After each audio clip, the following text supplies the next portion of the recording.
FIFA বিশ্বকাপে এক অবিস্মরণীয় ইতিহাস গড়েছে স্বাগতিক মার্কিন যুক্তরাষ্ট্রের পুরুষ ফুটবল দল।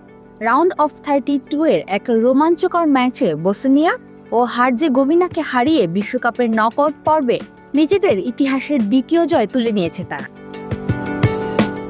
এই জয়ের মাধ্যমে তারা টুর্নামেন্টের শেষ 16 বা রাউন্ড অফ 16-এ নিজেদের জায়গা সুরক্ষিত করল। আমেরিকার ফুটবল ইতিহাসে এই জয়টি কেন এত স্পেশাল এবং কেন এটি ফুটবল ভক্তদের মাঝে আলোড়ন সৃষ্টি করেছে তা আজকের এই ভিডিওতে আমরা বিস্তারিত জানব।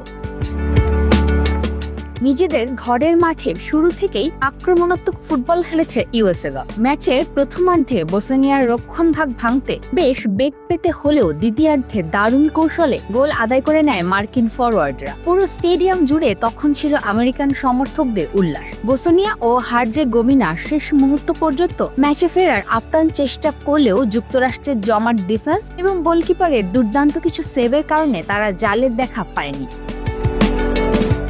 পরিসংখ্যানের দিকে তাকালে বোঝা যাবে এই জয়টি আমেরিকার জন্য কতটা ঐতিহাসিক। এর আগে বিশ্বকাপের নকআউট পর্বে যুক্তরাষ্ট্রের একমাত্র জয়টি এসেছিল দীর্ঘ 24 বছর আগে 2002 সালের বিশ্বকাপে। সেবার তারা চির প্রতিদ্বন্দ্বী মেক্সিকোকে 2-0 গোলে হারিয়ে কোয়ার্টার ফাইনালে উঠেছিল। এরপর দীর্ঘ সময় পার হলেও নকআউট পর্বে কোনো জয়ের মুখ দেখেনি দলটি।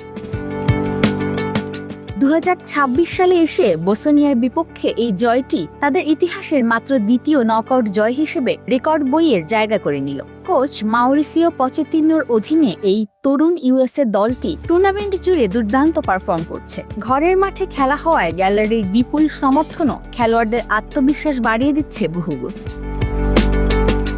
বসনিয়াকে বিদায় করে শেষ 16-তে ওঠার পর এখন কোয়ার্টার ফাইনালের টিকিট কাটার স্বপ্ন দেখছে মার্কিনরা। ফুটবল বিশ্বে আন্ডারডগ হিসেবে পরিচিত যুক্তরাষ্ট্র কি পারবে বিশ্বকাপে আরো বড় কোনো চমক দেখাতে?